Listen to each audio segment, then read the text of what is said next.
Is there merit? And is this individual capable of taking it through? And if they've already done it or been doing it before, and this is what they need, and this is how they see the market, that's one thing. If it's just on the merits of whether this is a good idea, and that's one of the things I've tried to do is try to take the risk out of it.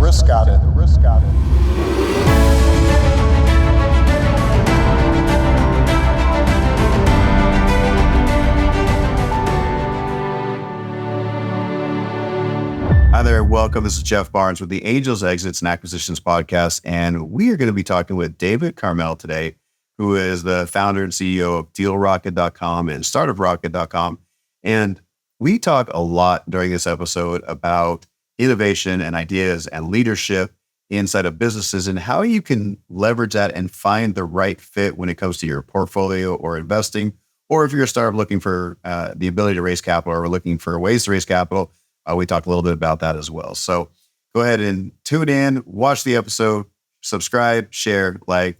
Thanks so much for being here. Take care. Welcome to Angels, Exits, and Acquisitions, the place to learn how to fund, scale, exit, and massively profit as an angel investor or entrepreneur. Brought to you by the Angel Investors Network. And now, here's your host, Jeff Barnes. All right. Welcome back, everyone. Jeff Barnes here with another episode of Angels, Exits, and Acquisitions for our podcast. And I am joined today with David Carmell. David, how are you doing today? Great. Thanks for having me. Absolutely. So happy to have you here. Now, David, we were just chatting a minute ago about a little bit of your background, and we're going to get into what it is you do now. But I want to start at the very beginning because you have a unique background for somebody who ultimately became an entrepreneur and an investor. And that is that you started and you worked in law school and you also had a union job at some point. So why don't you give the listeners a little bit of your background and just give us your story about how you ended up and where you are now, starting at such a unique background for an entrepreneur. I'll be happy to. First, let me thank you for having me and thank you for all you do. This is a real benefit to all of us out there to like to learn and don't have a license on brain. So I just want to thank you, Jeff, for having me. Absolutely. To answer your question, I think as I told you, I have always said I'm one of the biggest hypocrites you ever meet. A colleague of mine says you're one of the best pivot. And I've always found that hard beliefs and things a lot of times make you realize that you are not seeing the entire picture. And so I grew up in a labor union environment. My grandfather was a labor union attorney. My father was a very prominent one as well. Even about bar mitzvah, we had $1.65 no more button on. So you just, for the sake of argument, say I didn't have the best views or positive views about corporate America or business is one thing. On the other hand, my grandfather was an entrepreneur. So, I always paid attention to that and worked at his store and different things. And I've done most manual labor jobs out there. I've done ditches, I've done trucking, lifting, manual labor. So all those things, by the way, are absolutely fabulous background for getting involved, because once you learn how to do other people's jobs, you realize what it takes, how long it does, and where it fits in the big picture. And if you have a critical mind, it's always good to file those things away and realize that these are the benefits that you can bring to the table. And when somebody one day tries to tell you that all you've ever done is sit on your butt all day at 35,000 feet, well, I got to tell you that when you talk to them about how to bend your knees when you're lifting so they don't hurt your back and these different type of ways, they look at you in utter surprise. So, from that background, I think it's been great. It's opened up my eyes. I've had different union businesses too, so for negotiations. But on the other hand, it realizes what it means to be people-oriented in an employer company that has people in mind. Because one of the things you want to do is try to be two steps ahead and be able to look around the corner and understand where your people fit and where they're going to fit two jobs from now or 2 steps from now, because that keeps you growing and keeps you awake and keeps everybody on their toes. And when I came out of law school, by fluke, I had the chance to be the assistant to the chairman and CEO of a large public company. And that really opened up my eyes. And I realized that, wow, there's a lot more to life than negotiating labor contracts and getting caught up in a lot of rhetoric that didn't make a lot of sense. So I'll leave it from that. And that's eventually how I got into becoming an entrepreneur and starting my own businesses and things like that. And I give my old boss, who was the CEO, unbelievable credit for taking a chance on me, which is one thing I've learned. And he didn't think it was taking a chance. It's kind of interesting. He said to me one day, "Why do you think I hired you?" And I say, "I really don't know." He goes, "You know what? You always tell me what's on your mind and you don't sugarcoat it. Now, I may not like it, but 24 hours later, I'll respect the hell out of you." That's something that people should remember today, because a lot of times the higher up you get, the more isolated you become, particularly in the larger organization you have, is because people only start sugarcoating news based on what they think you want to hear. And that's part of it is based on either politics of your company, or maybe you don't have the right communication model going on. So just think about it from that perspective. Man, there's so much to unpack there. So first and foremost, obviously going through and having manual labor jobs. I started my very first actual paying job was picking up rocks and putting them into a 5-gallon bucket to take them off of the new softball field that the city decided to bulldoze our baseball field so they can make a softball field, because the softball field made them money. So I was sort of adding insult to injury, because I love playing baseball in that field, and they got rid of it. And I had to go pick the rocks up.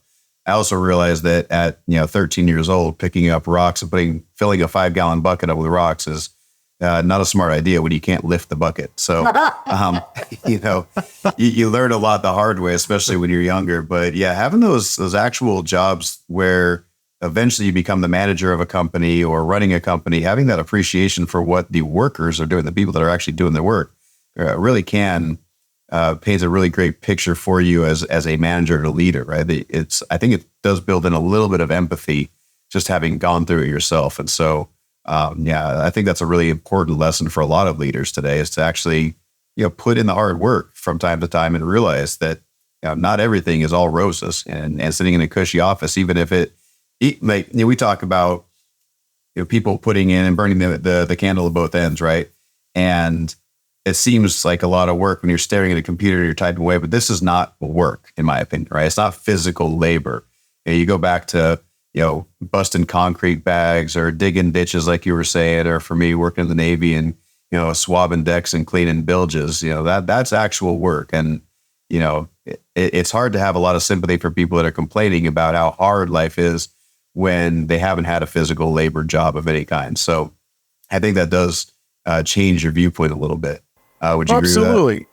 If you remember, Ronald Reagan used to go back and cut wood at his ranch and chop it to get out there and remind himself of what it's like to actually hold a real job and things like that. So, physical exertion, and also it's the teamwork, working with people, right? Yeah. I mean, people have to learn how to trust, particularly with the higher, weight, or the higher, even in the warehouse where you're picking, you got to rely on different people. It's processes and different things. And, people have to learn how to go ahead and, trust one another. Excuse me 1 second. But that's one of the most important things. And that's part of leadership, is about what you say. Are you all wind up in no fastball? Or are you actually have words and meaning? The words actually have meaning, and you're putting policies and action behind them. And that's what people really want today. And that's what you learn being on the line, because quite frankly, you don't have 2 hours to digest whether something should go this way, right, or be picked up that way. You've got to make a call like instantly. And that's one of the great things about that, or even like canoeing and different things. When you work with rapids, you can't stop and say, I wonder, I got 3 hours to decide it. No, you got to make a decision how to handle the V and, move things through. So I think all these type of experiences end up relating back to ultimately about being what kind of family you may want to raise, right, one day, and the type of parent you want to be, a husband or spouse or significant other, as well as the family and business that you one day will run or own or become part of. And also, ownership today and leadership are two different things. Very few people can do both. And also, you can still be an outside owner of a business and have a tremendous sway because it's the value you can bring to that leader, that primary owner or primary person running the business. And that's what's key today about I see missing out there. It seems to be there's way too much talk and not enough action and people really pulling through. And that's amen to that. Yeah. And you said something else that I think is so important. And, it's going to ruffle a few people's feathers, maybe the way that I put it. But, you said, okay, the thing that your first boss really liked about you, saw in you, was not sugarcoating it, telling you how you see it, and being honest, right? And being upfront. And man, in this day and age, it seems like we're so afraid of hurting people's feelings and saying the thing that somebody doesn't want to hear that sometimes we won't say anything at all. And I think that's going back to your point you just made. If you can't have that open and honest communication, even if it seems like rude or, like, leaders don't like to be told when they're wrong, right? No one really likes to be told when they're wrong. But a good leader, somebody that actually understands it, will appreciate and respect other people's opinions. Don't you agree with that? Oh, absolutely. It's interesting you said that. I think in today, this remote working world, I'm not sure if people understand how to figure out how to have a discussion. The old around the water cooler or just in an office, it just opens up a lot of different things that you learn by just passing by someone. You know what I'm saying? Yeah. But leaders today have had to learn, and owners have to learn how to transition to also being able to handle a remote workforce and how do you move things forward. And that's what I think is some ways easier when you're dealing in software than you are maybe in certain other type of, products and so forth like that. But to answer your question and to get more into it, I think there's a disconnect today where there's some who just feel that they can say anything, do anything, feel like anything, and try to dictate policy to the company, as opposed to looking at it and setting up an environment where everybody's on the same page and their words and ideas are valued. But they can't take personally any criticism that may come up. On the other hand, if somebody brings up an idea and criticizes it, they cannot be malicious about it. It has to have a very positive view on it. You can disagree and put it forward. And I remember, I'll give you an example. We were in a meeting, we had about 10 people in it, and this young woman brought up an idea, and someone went after it pretty good. I mean, not in a personal way. And I could see things were going very well in the meeting, and she was about to cry, which would not have been a good thing. And by the way, I'm not trying to make a stereotype, I'm just giving you. So I called, took a break, talked to her outside for a minute, and she said, "I know you said to me that it's always, if you don't bring up the idea, it'll never get around, and the best ideas come up from people, bring it." Yeah, anyways, I said, yes. I said, "Everything's going to be okay." I said, "Just remember, we are in a discussion now that we would never have gotten to if you haven't raised this whole point and brought it up. We will be far better off. And by the way, even if it was 99% different, the fact that it was brought up, fully discussed, and people understand that you can have diverse viewpoints, which is missing today, that it's important. But as long as everybody's on the same page, a lot of times you're going to get the same result, and you're going to walk out of a meeting with the feeling that everybody was heard, it was fully discussed, and we came up with the best decision. Or even if it wasn't the perfect decision that you thought was right, it was still the best decision that the group felt, if you understand what I'm saying. And also, part of a leader is trying to, and this is where I learned where I went to college at Occidental College, which is try to put yourself in somebody else's shoes. So I'll give you again, where I was a hypocrite. I thought that Model UN was one of the most dumbest ideas, thoughts I ever heard of. And my roommate in college told me that, one of the reasons he came to Oxy was for its international relations and Model UN program. And I just thought that was seriously one of the dumbest things I ever heard. Long story short, I ended up being the Secretary General of Model UN and realized how valuable it was to be able to understand other countries' positions and do these type of things and put yourself in somebody else's shoes. Because if you're not, how do you have the best customer service in the world? Or how do you even have great customer service or employee relations unless you understand what it's like to be in somebody else's shoes? Or how would you want to do it? And how would you want it to be expressed with the day when you have the chance to be able to lead and so forth? So these are all the things about your experiences, whether it's digging ditches, picking up rocks, right? Driving trucks, to developing software, to learning, traveling, being in a large family, small family, religion, whatever it is, it's part of it. This is all part of your DNA. It eventually becomes part of your experiential DNA, which becomes all part of your leadership fabric and communications. And by the way, life has never been perfect for me. I've made a lot of mistakes, but that's how you learn too. Stay curious, and and people like you are great at helping people like me and others to make sure we stay in line enough, or to keep us out of our inveterate tinkering mode, or whatever it is.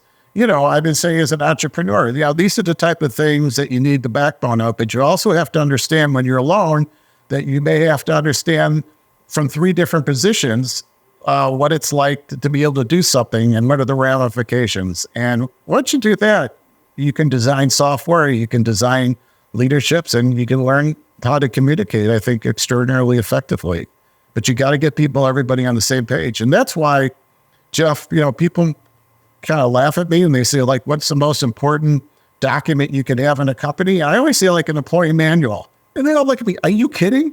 Well, I think it's one of the best places for a leader or the owner of a business to put out there what's so great about their company, right? Why should you want to join us? Why are we so happy to have you? What we stand for. And once you get that, as opposed to letting some, and I'm a lawyer too, letting some lawyer just write it and put your legalese in there, it becomes a document that becomes unreadable. Yeah. Become human. Don't take the legal stuff out of it. I don't mean, you can accomplish the same thing with people understanding in solid, easy to read English or whatever language you are, that this can come through. And so at the end of the day, do people want to work with you? Do you want to work with them? And together, are you better together or are you better apart? And if you're better together, these are the people you want. If you're better apart, you wish them good luck, right? But, these are the things that we all learn. Yeah, absolutely. And it builds your character too, right? And I want to hit on something you said, which is, that notion that you get everybody on the same page is really important from a cultural perspective and moving things forward. But there's a lesson that I learned. I think it was Jack Welch might have written this. He said, if I'm in a room of really smart people and I pose an idea out there and I throw it out there and everybody agrees with me, then I'm going to tell everybody to go think about it for 24 hours and get back to me, or I'm just going to throw out the idea altogether, because it means that I probably just have a bunch of yes men, right? I have a whole bunch of people that just want to agree with me. And I'm a contrarian by nature. Growing up, I was always the guy that was getting in trouble for voicing my opinion maybe too loudly or in an inappropriate time or place or way. But I really didn't understand that until all of a sudden I became the leader and I was in charge of companies and helping. And I got to this point in my career, and it happens gradually. I don't know if you've ever noticed this, but when you're younger, you can't wait to be that executive, that person that everybody looks up to and respects. And then all of a sudden, one day it happens. You're like, well, that was kind of weird. But the way it happened to me was all of a sudden everybody's agreeing with me. And like, I know that I have good ideas, but they're not the best ideas in the world.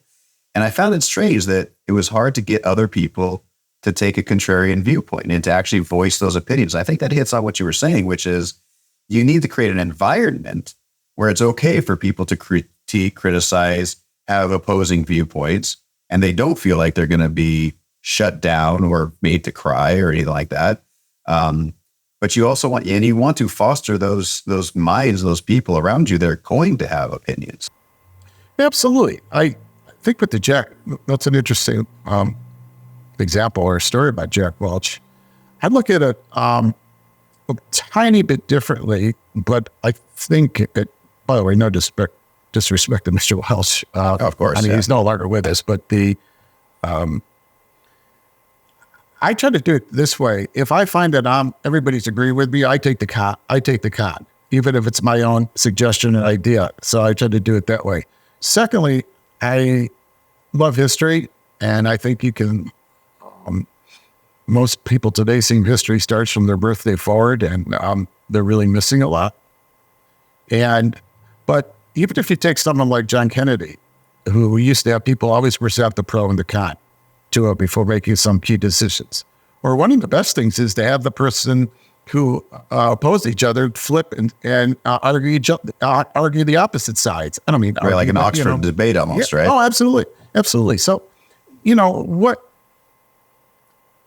no matter what idea it is, there's usually some downside. Even out of a 100% scheme, even if it's 99.9%, there's still something there that potentially is, can go wrong, or, it's not the best, but however you define it. But at the same time, the need to endlessly debate and go through things can drive a negative view of the whole situation. So you have to understand what really needs to be debated, because there's some things that are really not negotiable. You have to understand that as a leader, there's certain principles you stand for. There's certain core ones in your company, and if they're violated or whatever, everybody understands that. And once everybody understands that, it makes these meetings go better. And sometimes the boss, by the way, just needs to get just drop its guard for a little bit and just talk again and flush things out of their own mind. So where some people think there's a waste of time, like, why are we here for an hour? Sometimes you just got to let it out, what you're thinking about, and bringing it out yourself. So, and you can be the bad guy in that respect. But as far as Mr. Wolf said, I agree. And, there's a saying goes, if you think you're the smartest guy in the room, you better find another room. So I think that's, part of it.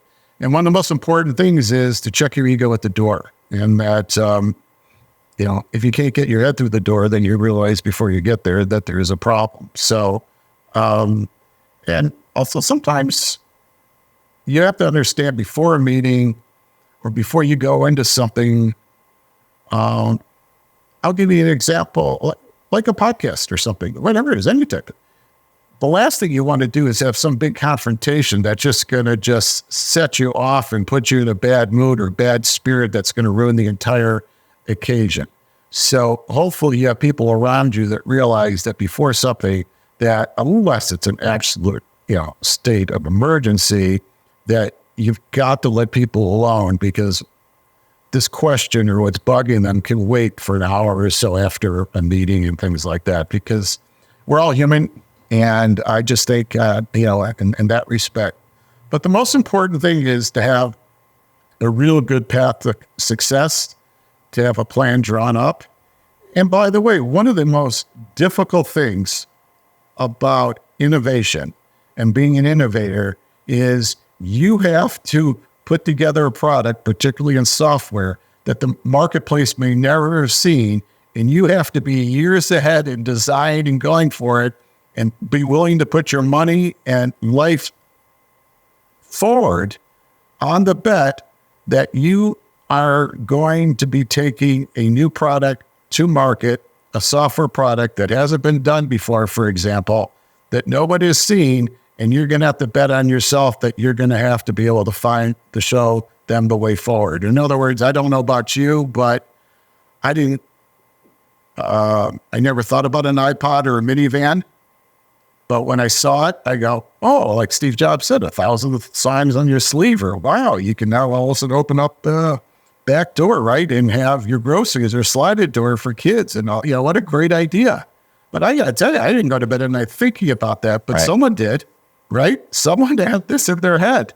And they didn't bring around these focus groups and say, oh, can you help us fix our problems? What do you want? Like Henry Ford said, if I asked my customers what they wanted, they would have said a faster horse. So, that's one of the challenges today of being a leader and an entrepreneur, and even being an intrapreneur, which is an entrepreneur, I guess, within a large company. And if you ever heard about the 3M example in the Post-it notes, the person who invented the Post-it notes was his boss got so fed up with him, basically put him in a closet with no desk, nowhere to work, as he refused to quit working on the project. But he had sent these Post-it notes all the way through their companies to these C-suites, to their assistants. And when they couldn't get him anymore, they went to their boss and said, "What's going on? I can't do my job anymore." And the CEOs and the CFOs of the world said, "What's going on? I had no idea. Get this fixed. I don't want my people upset." So guess what? He got his desk back, chair. They started making Post-its. And it's been a pretty successful business for them, right? So, I'd say so. On almost every desk in the country right now. Yeah. So it just shows you that, about, like you said, sometimes you ruffle feathers, right? And it's always great to have people behind you who feel like they're ruffling the right feathers. Yeah, absolutely. Absolutely. And, I'd say we want to transition and talk about how this impacts investing in these types of companies. But, everything you're giving here as far as leadership and entrepreneurship and, being that innovative thought leader, it's very difficult to be that person. But sometimes it's even harder as the person who's getting pitched, right? On the receiving end, like I said, the Post-it note example, right? No one saw this, the minivan, the iPod. Somebody has to take a leap of faith, right?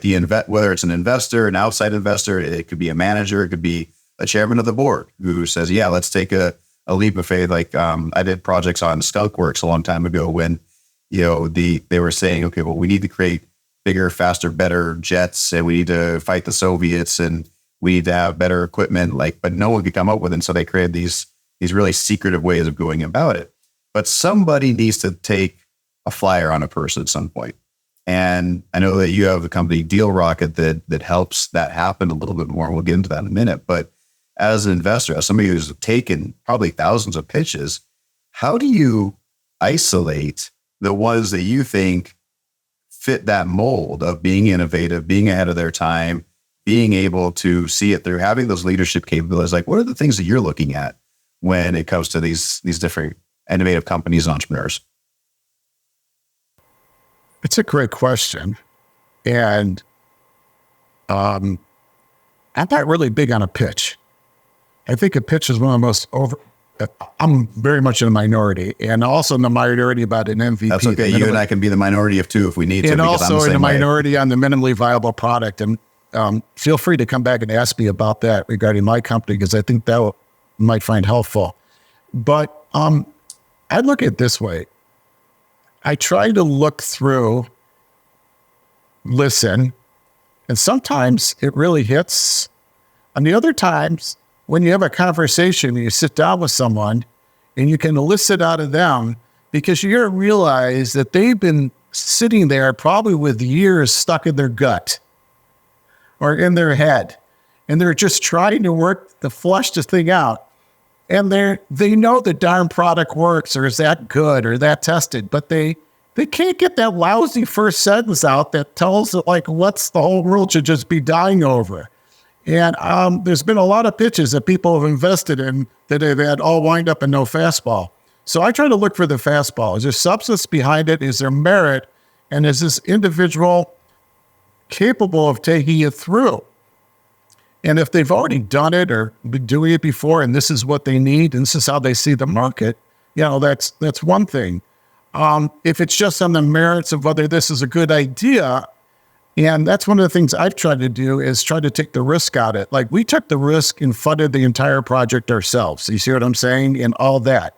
So it's ready to go. There's other people that will do it based on a concept and then want to work forward.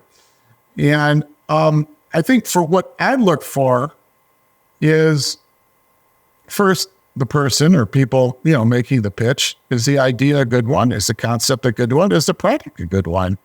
Is there a way I can see it through? Or maybe they have proven that over the years that every time everybody says no, that they've figured a way through at anything that they've developed or created, which is a good thing to know. So that's part of a track record or something like that.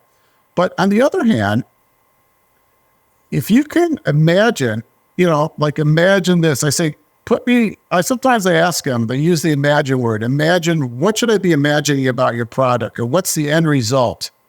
And, like for us, we can help people, awesome people do fabulous stuff. Okay. Helping people, businesses borrow full ideas, become extraordinary together fast. Or even further, we go helping people, businesses, and powerful ideas who would not otherwise meet become extraordinary together fast. So you're not pitching a commodity now. It's not necessarily based on price. You're basing something on that you're taking care of a problem. I may not know what the product is yet, right? But I know you're solving a product. It's key to me. So like I'm an entrepreneur. What's the problem out there? I may not know where and how to begin. Who are the right people I need to meet, right? How do I get before these people? How do I get all this expertise and talk to people like you and bring them all at one time? Why does it have to be so damn hard? How come I have to pay the W tax all the time and spend 80% of my time doing non-business when I should be focusing on the business? So that's the conjuring up you can get. On the investor side, think about it the other way around. Less than 1% of Americans have any investment in startups or in small business. That's an astronomical amount. While the higher ups could have up to 50%. That's not right. That's an imbalance there. So why does it have to be so hard? So it's not just the entrepreneur, it's also the entrepreneurial investor, right? If you think about it. I think there's a lot of next actors out there. I really do. I think there's a lot of people that don't want to leave their day job, but would like to get their foot in the water and be able to get involved. But how do they do that without doing one way or the other? So for me, I'm a logistics person. I've always tried to figure out a path to which is the fastest, simplest, most efficient way to do so. And on the other hand, if you're doing something if you're taking 2 steps instead of 6, Jeff, you realize you're cutting a corner and it's going to eventually bite you in the butt. But if you're taking 6, and you need to get to 2, you better get to 2. So it's that, understanding of the balance and the flow. And if this entrepreneur or person can show that flow and how to get there, I think the rest, really can go well. And then if there's other people in the room who can be part of that conversation and articulate other things and bring it in, it's a way of realizing that, hey, in less than an hour, you may have just figured this all out, right? And sitting down and getting before people. And that's what happens when you get like-minded people together and all. You don't have to just be in your own company. You could just have people who show up and want to be involved in a deal team, right? That's one of the things that we do and get them together. And they're trying to find the best solution for everybody, going forward. But on the other side of things, I just think that there's so much out there in the innovation ecosystem that is not coming to market, that's being left on the table because people are saying, how? Why? Why is it so hard? It doesn't have to be. And I know people like you are working your tail off to open up the world, right? To open up this pipeline. And absolutely. And that's one of the things that we do at our company. And as a matter of fact, if you don't mind, if I segue back, the minimally viable product they all talk to you about, got to get that out there as soon as possible. Well, it was interesting. I had written a couple of pieces for a major media publication. For some reason they asked me if I would write, and they went viral. Okay, great. Wow. I mean, I made like a top 10 pieces, and I was like, I didn't know if I take it that was good, but believe me, I had no background in the whole situation. But I received the amount of emails that I received from people who find you, who kept saying, keep going, keep moving. You're talking to me. This is great. It took me a week to respond. And my wife, who's not the risk taker in our relationship, said to me, and you need a nudge. This is an important factor that, everybody thinks all these entrepreneurs, they want to take risks, they'll run through walls and do this, but there's someone there that always needs to put a pat on the back, on the butt, put their arm around them, or just give them that little bit to move them forward. And my wife said to me, she's the best. And she said, all those emails that you received, you could knock on doors for the next 5 years every day, and you would still not be able to get the feedback and responses you've got in a shorter period of time. which is also one of the miracles of technology. And if you don't think that technology is a miracle, then you better start with that aspect of it and realize that you have a privilege if you're going to get involved in this space to make it better. Okay. But she said, David, they're talking to you. They're telling you to keep going. And I was like, whoa.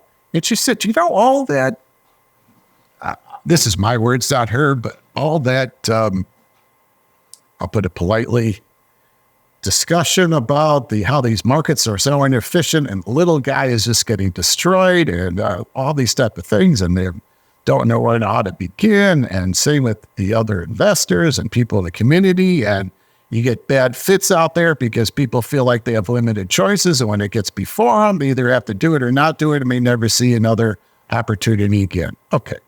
So with that said, and then she said to me, this is a great time for you to do it. Either do it or stop talking about it. So, interesting. So I was pretty convinced at the time, and I've had this idea in my head for the past 15 or 20 years. And it took this moment to realize that there are other people out there who kind of felt the same way I did, which is good. I felt I had the pulse of the market. And then I decided I need more. So I wrote emails to 5 of the largest financial services firms in the country or the world, unsolicited. Put a paragraph together, just see if I get feedback, And then one of them said to me, I won't forget, it was Wells Fargo. I sent it a Thursday at 4, 8 a.m. the next morning, they called me. I almost fell off my chair. My old banker doesn't get back to me that fast. And they said to me, this is one of the most exciting, most exciting concept we've heard in decades, and ecosystem investing and this and that. And we're going forth and back about, bottom line, they said to me, the good news is we're big, the bad news is we're big. And your job is to fix our bad news. And they said, you've ever heard the term MVP? And I said, minimally viable product? I said, yes. We hate them. Oh, everybody's been telling me that's exactly where you should go. Really? They said, you know why we hate them? Is because they don't work for us. We're big. We have several 100,000 employees. We have 3 million small business customers. We have another 10, 15 million or more in our what you call ecosystem between our divisions, our employees, our customers, our referral partners, come on, it's easy for us to get to that number. And then they said, assuming your platform, now we hadn't written a stitched code at the time, assuming your platform can do what it says, how do we know it works? We know you could do the invite. And I said, what do you mean? This is what I'm talking about, the MVP. Everybody shows us like 5 examples. Oh, they look great. And then when we try to scale it, it's like a boat anchor goes right to the bottom of the ocean. This is not where you want to be a submarine, right? This is where you want to be as a rocket, like you say, correct? So anyways, I said, well, what do you want? What can you do? And I was waiting for that butt to drop. And they said, we want a fully built out platform from you. I said, really? We hadn't written a stitch yet. And what else did you need? Because we'd like to see 10, 15,000 real mock users on it. And by the way, you can use mock users and create them like they're real. That's another thing about understanding how other people think. So instead of taking my win and going home, I said, what if we did 50 to 100,000? She said, even better. So that's how we became what we are. And instead of becoming MVP, I said to them, oh, so you want me to solve your most valuable problem? So if you think about it in that terms, what's your most valuable problem? What are you trying to solve for others that includes that? And what could be done? Is there something out there? Eventually I realized that both the big guy and the little guy have the same problem. but a different way. The big guy has all these people that they don't know how to monetize or put together. And the little guy can't get the capital, meaning the right people before them. And they have the innovation, but the big guy doesn't have. So how do you bring the two together and allow them to buyerize the company and let them be the hero while everybody else benefits from this? And if you follow that strategy, is that by rewarding people ahead of time, you're going to build unbelievable loyalty and probably people that purchase your products that in ways that you never thought possible, and in some never thought possible. So that's one of the things that we've tried to do and try to thread that needle. And the most difficult thing is to how to get people, like you said, to vision it, that they can see it. And that's why I decided that it was worth, even though when Wells Fargo's management, they kind of blew up, to say the least, they had their problems, that lesson, and I decided it was well worth my time and effort to go ahead and fund this thing through and to take us where we're about to go today. And so from an investor standpoint, segueing back, I try to look at it from both my journey, from all sides of the equation. What I would like to receive as a customer, is this something I may want to buy as a customer? Is this a need I have? Or even though if it is, then I could be a customer and also get the benefit of the product, right? You know what I mean? If I want to invest. So can I imagine myself using this product or getting involved? Also, there has to be a meeting in the minds here, Jeff, like you talked about. Like, what does the one who's putting this together, the leader of this business, want? Like, I may want to get very much involved. So we have to understand, like, what am I getting for my money? What does each side expect for each other? You know what I mean? Like, what is it? Do I just want your money as the leader, or do I really want your help? Right? And if so, what's the expertise that everybody can help bring to the table? And these are the most important things to get out ahead of time. And that's what we've tried to sort out, in our platform as well. And that at the end of the day, if you can get like-minded people singing from the same hymnal, your chances of success are so much better than trying to have to go at it on your own, trying to have a license on brains, and trying to make the same mistakes that everybody else has done over the years, or what my friend David Meltzer calls a dummy tax. And why can't we get rid of that? It's time to put this to an end. And, it shows like yourself that you're bringing together, and your commitment to the little guy investors and making a better world out of this, it I think proves my point and your point as well. And at the end of the day, since October 7th, I think we've really seen a lot different world out there, and what's really come out of the woodwork. And I'll tell you this, when the innovation ecosystem is humming, when the small business ecosystem is moving, and when more and more people are getting involved, there's less time for these ridiculous arguments. And because when people have investment in businesses and they feel they have access and opportunity, the whole world and all these outlooks change. And these people who start shouting from the hilltops about this or that become outliers, because people realize when you're in business, the color of your skin, your gender, whatever it is really irrelevant, because that's one of the beauties of business, is that you don't go in there trying to determine like political views. You want people to flock to you, right? You want buyerize. That's my term. It's a trademark of ours. You want to try to buyerize your business. It's an interesting thing that Tom Sowell from the Hoover Institute wrote, and he changed a lot of my views on customer experience a long time ago.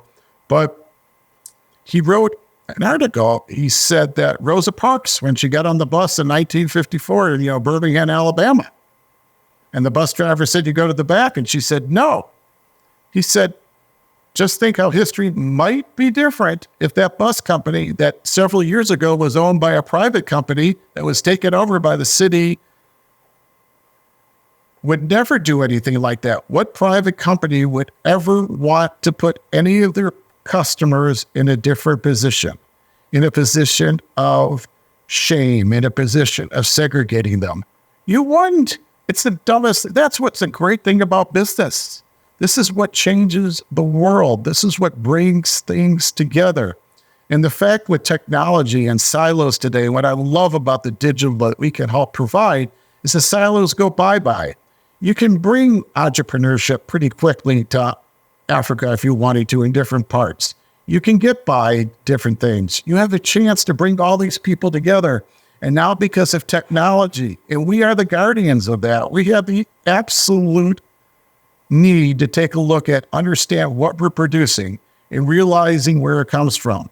And for example, I say to myself every day, even though I can't stand email because there's so much flows into it, what a miracle. The fact is, seriously, that in 5 seconds or less, what I send to you, you can get. I mean, I don't care who you are. If you don't think that's anything, you don't think about where it came from and how it's developing and what can go forward. These are the things that really spark me and make people realize that you have to understand the past to get to your future. And also for the future, you have to understand history and try to not make the same mistakes that others have made. So this is where we have to learn in realizing that, like what you say, they're leaders. But there's also some people are not great leaders, but they're very good visionaries, if you know what I'm saying. They really have a pretty good pulse on happening. You have to understand that there's difference in that. So sometimes when you're investing in someone, you have to realize that, whoa, they may be a visionary. Do they have people that could actually do the behind the scenes work that needs to be done to get this product or this service or whatever it is to market or how it needs to be done? And that's one of sometimes is the missing piece. So I try to see it from a logistic point of view is we're here, how do we get to there? And I'm just drawing arrows. Can that person, wear both hats? And many times they can, don't get me wrong. But these are some of the things you take a look at. And if they can't, maybe they just need 6 months of guidance. I'm just giving you an example, right? Just for maybe it's an hour or two a week, just helping them with, keeping them on the right page. But, if you're going to invest in people, which you really are they going to also be good at pivoting, right? Sometimes markets change, right? All of a sudden pandemics hit. Like, what are you going to do if something like that happens? And, really good leaders have really shown us different things that are done and others have kind of wilted by the wayside. And also, are they going to get caught up if they do make a lot of money and get caught up in the great benefits and celebrations of what this could do? Or are they going to look at it as like, you know what, I haven't really done anything. I've only scratched the surface and I really want to drive this thing forward even more. Or are they going to know when to exit? So these are the type of things that, Jeff, and if you get the right people around you and circle around and bring them together, this is what Capital Connected is. This is really what we talk about, helping people, businesses, and powerful ideas become extraordinary together fast. And that's what you're trying to do. I know that. I can tell. And, we've had some discussions and, absolutely. I just think. Yeah. Man, David, there's so much I could go into that. I wish I had all day to just kind of sit and fireside chat about this stuff. But a couple of things I want to point out that you said, I love Henry Ford's quote. I think it's used a lot, which is, if I ask my customers what they want a faster horse, right? But what did he do instead? He looked around at the world and saw the problem, right? And we don't even have this frame of reference. There's no one alive today that has this frame of reference, as far as I know, which is the human health issue. We're dealing with horses and horse-drawn carriages. The fact that there were animals dying on the street. The fact that there was all sorts of problems. But I learned recently that the brownstones, the walk-ups in New York City, those were built so that they didn't have to worry about all the runoff from the horses into the houses. So they built them up higher. That's the problem. So he looked and said, what would it look like if we didn't have these problems? And then he went down that innovative path, which is a lot of what you're talking about. And so I think teasing out that story, teasing out that problem is really important. Like you were saying with Wells Fargo, the most valuable problem. What is the problem we're solving? There's so much we can go into, but like I said, we're out of time here. David, how can people find you, find Deal Rocket, and find you online? Oh, sure.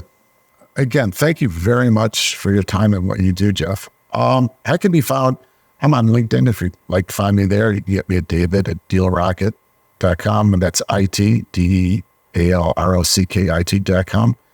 And feel free to take a look at what we're doing. And we're about to make some pretty good noise coming up. So if your audience would like to learn more, or if we have many ways to solve from the big guy all the way down to the little guy's problems and have fun doing so. So feel free to reach me at either one. And we have another site called Startup Rocket. Again, that's startuprocket, ROCKIT.com. And look forward to hearing from everybody. And this is how we learn. Absolutely. Absolutely. Well, we'll make sure we get all that information in the show notes and share this out. So for those of you guys that are watching, thanks so much for being here at the Angels, Exits, and Acquisitions podcast. Really excited about democratizing angel investing and startup investing and helping these companies grow.